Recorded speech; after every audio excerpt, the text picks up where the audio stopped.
D K Shivakumar ಒಬ್ಬರು ಹಿರಿಯ ಪಕ್ಷದ ಅಧ್ಯಕ್ಷರಾಗಿ ಅನಾಯಕ ಸಂದರ್ಭದಲ್ಲಿ ಖಾತೆ ಸಚಿವರಾಗಿ ಈಗ ಉಪಮುಖ್ಯಮಂತ್ರಿಯಾಗಿ ಕೆಲಸ ನಿರ್ವಹಿಸ್ತಾರೆ.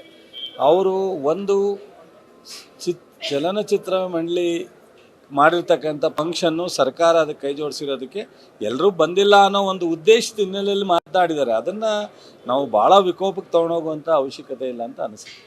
ಮಾತನಾಡೋ ಸಂದರ್ಭದಲ್ಲಿ ಅವರು ಇಂಥ ಒಂದು ದೊಡ್ಡ ಚಲನಚಿತ್ರ ನಟರು ಬಂದಿಲ್ವಲ್ಲ ಅನ್ನೋ ಫೀಲಿಂಗ್ಸ್ನಲ್ಲಿ ಹೇಳಿದ್ದಾರೆ. ಅದನ್ನು ಯಾಕೆ ಅಷ್ಟೊಂದು ದೊಡ್ಡದು ಮಾಡೋವಂಥ ಸರ್ಕಾರ, ನಟರು, ಸಾರ್ವಜನಿಕರು ಎಲ್ಲ ಒಂದೇ ದಾರಿನಲ್ಲಿ ಹೋಗಬೇಕಾಗಿತ್ತು. ಡಿ ಕೆ ಶಿವಕುಮಾರ್ ಒಬ್ಬರು ಹಿರಿಯ ಪಕ್ಷದ ಅಧ್ಯಕ್ಷರಾಗಿ ಅನಾಯಕ ಸಂದರ್ಭದಲ್ಲಿ ಖಾತೆ ಸಚಿವರಾಗಿ ಈಗ ಉಪಮುಖ್ಯಮಂತ್ರಿಯಾಗಿ ಕೆಲಸ ನಿರ್ವಹಿಸ್ತಾರೆ.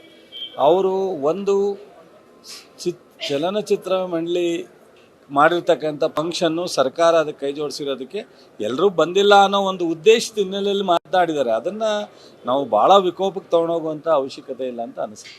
ಮಾತನಾಡೋ ಸಂದರ್ಭದಲ್ಲಿ ಅವರು ಇಂಥ ಒಂದು ದೊಡ್ಡ ಚಲನಚಿತ್ರ ನಟರು ಬಂದಿಲ್ವಲ್ಲ ಅನ್ನೋ ಫೀಲಿಂಗ್ಸ್ನಲ್ಲಿ ಹೇಳಿದ್ದಾರೆ. ಅದನ್ನು ಯಾಕೆ ಅಷ್ಟೊಂದು ದೊಡ್ಡದು ಮಾಡೋವಂಥ ಸರ್ಕಾರ, ನಟರು, ಸಾರ್ವಜನಿಕರು ಎಲ್ಲ ಒಂದೇ ದಾರಿನಲ್ಲಿ ಹೋಗಬೇಕಾಗಿತ್ತು. ಡಿ ಕೆ ಶಿವಕುಮಾರ್ ಒಬ್ಬರು ಹಿರಿಯ ಪಕ್ಷದ ಅಧ್ಯಕ್ಷರಾಗಿ ಅನಾಯಕ ಸಂದರ್ಭದಲ್ಲಿ ಖಾತೆ ಸಚಿವರಾಗಿ ಈಗ ಉಪಮುಖ್ಯಮಂತ್ರಿಯಾಗಿ ಕೆಲಸ ನಿರ್ವಹಿಸ್ತಾರೆ.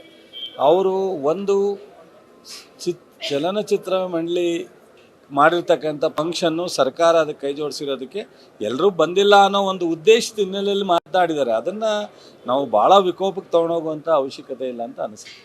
ಮಾತನಾಡೋ ಸಂದರ್ಭದಲ್ಲಿ ಅವರು ಇಂಥ ಒಂದು ದೊಡ್ಡ ಚಲನಚಿತ್ರ ನಟರು ಬಂದಿಲ್ವಲ್ಲ ಅನ್ನೋ ಫೀಲಿಂಗ್ಸ್ನಲ್ಲಿ ಹೇಳಿದ್ದಾರೆ. ಅದನ್ನು ಯಾಕೆ ಅಷ್ಟೊಂದು ದೊಡ್ಡದು ಮಾಡೋವಂಥ ಸರ್ಕಾರ, ನಟರು, ಸಾರ್ವಜನಿಕರು ಎಲ್ಲ ಒಂದೇ ದಾರಿನಲ್ಲಿ ಹೋಗಬೇಕಾಗಿತ್ತು.